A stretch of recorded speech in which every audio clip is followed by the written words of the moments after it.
Okay, so you want to run a Rifts campaign and you're new at the game. You don't know what you're doing, and you've looked inside the main book, and it's confusing as fuck. So, what's the best way to go about it? Get out of here. Well, first, you're probably gonna have this fucking thing. Because this is the player handbook, more or less. There is no such thing as the player handbook in this game. If you've watched my other videos, you know that this game is very, very heavy about freedom. Which is funny because to do basically anything in game, you need a shitload of the books. Okay, so let's say you've got the books already. Now, one you're going to want to get your hands on if you're doing a mercenary campaign, which mercenaries I'd recommend for the beginning of it because you have a lot of venturing ideas, bounty hunting, so on. First, most towns in the surrounding area are either under coalition territory or constant attack by slavers since the Tolkien Empire is destroyed. So what this basically means is you've got prime ample to have your team go anywhere you want them to. Makes it great for manipulating them. 2, if you have a structured military organization, such as militia and stuff, you can also change starting gear. You can also get towns to, besides towns to fund you, you can get a base of operations and stuff. It gives you a little more freedom with what starting gear you want to give them. It also gives interesting backstories, and if you really want, you can pick the leader. You can have the leader of the group have a military rank, or you can give the worst person possible in the group military rank and force the group to overthrow them. So on and so on. It can make it a lot of fun. A lot of devious ways to get back at your players. But one book you should definitely have your hands on. Mercops. Mercops. What this book does is it gives examples of military gear and so on. It also gives you a bunch of bounties to work with. My favorite is Kendra and Katrina Maxwell. Hang on, I'm so not used to this mirror thing. These two twins.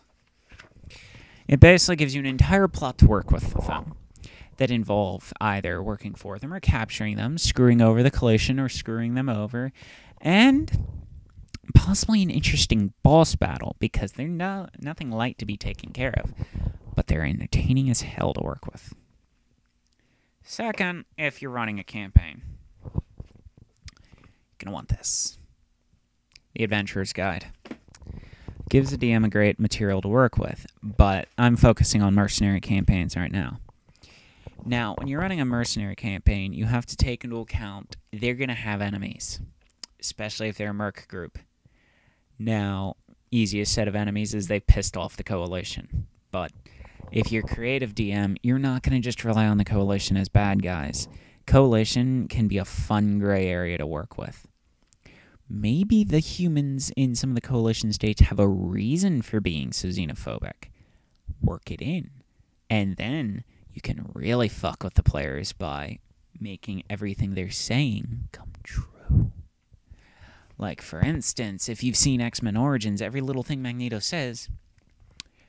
Well, X-Men First Class, every little thing Magneto says starts coming true. Do you notice that? You can play the Magneto angle up. You can make the coalition look like good guys, and really the DPs look like the assholes. Think about it. You can have a lot of fun dicking with players this way. And if you do, they're going to love you for it. Because you require them to think. But maybe that damsel they met in the other town isn't all she's cracked up to be. Maybe she's actually working for, say, the Republicans. Everyone's favorite secret spooks working with Archie. Why? Because they never do things directly. Maybe you can have an even more fun one where you have a Republican battle fighting. You can have the Republicans waging a shadow proxy war with the coalition soldiers. So if you're doing that, well, you've got all sorts of things you can work out. First off, you've got, if you've got the Republicans doing this, well, why am I going into all this real quick? Mercenary standpoint. If you're going to have a direct war between groups, you never do it directly. You do it through proxies. If you're playing Merc, you can have a lot of fun tricking the player into attacking the coalition states without realizing it. So suddenly they go from being on good terms to bad terms. Say the Republicans hire them to take out, say, a camp full of DB hunters. And in reality, they're people from New Quebec. But what you think are New Quebec are really an undercover group from the coalition state of Chi. Well, right there, you just attacked an elite unit from Chi who were undercover in New Quebec, and it turned out New Quebec didn't have any guys there. Or maybe those grunts in regular clothes you fought were Chi settlers. You can work so much stuff in. The books even go into the undercover stuff. But some of the more fun stuff is Merctown. Ooh, Merctown. I didn't cover this yet. This is a fun book. Let me bring it up. Merctown is the greatest thing to have for running a campaign. Because this is where you get to show your players the costs of their actions. Oh. This book has an entire town run, dedicated, and controlled by mercenary groups. It even has all the influential mercenary bands in the world of Rifts, including Larson's Brigade. Now, why do I bring this up? Because one thing you got to take into account when you're GMing is you got to take in the politics. But you're playing mercenary. They're playing mercenary, so there aren't going to be any politics, are there? No, this is where you're wrong. When you're playing an independent contractor or mercenaries, you have to deal with the behind-the-scenes manipulation, using you to take out their targets. For instance, like I was saying, you could have the Republicans hire you to accidentally take out an undercover group of Chi members who you think are just DV supremacists. Not realizing they work for the coalition, then the group starts searching through the belongings and find the coalition ID, and they're like, oh, shit. Well, you might have Larson's Brigade helping you, but for all you know, you just helped the Spluggerth, as well as the Republicans. Well, guess what? You just pissed off a large group because that undercover squadron from Chi were actually hunting Spluggerth trading parties and were trying to get infiltrated so they could get coalition presence into Atlantis. And you just helped the Spluggerth out by sealing up their area. Well, their way of thanking you is they enslave your whole party, which then gives your whole party a group to get over to Atlantis. Oh, but maybe they're not attacked by regular slavers. Maybe they're instead attacked by the mercenary group that Splin hires out. There's an even more fun one.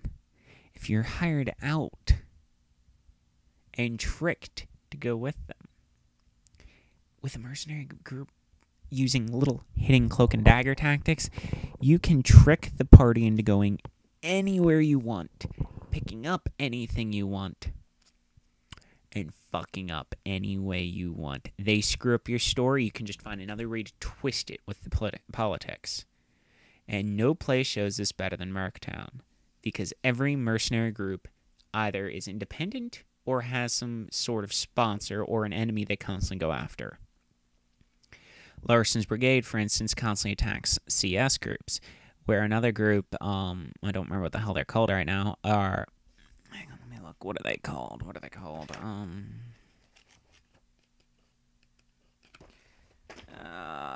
Cat.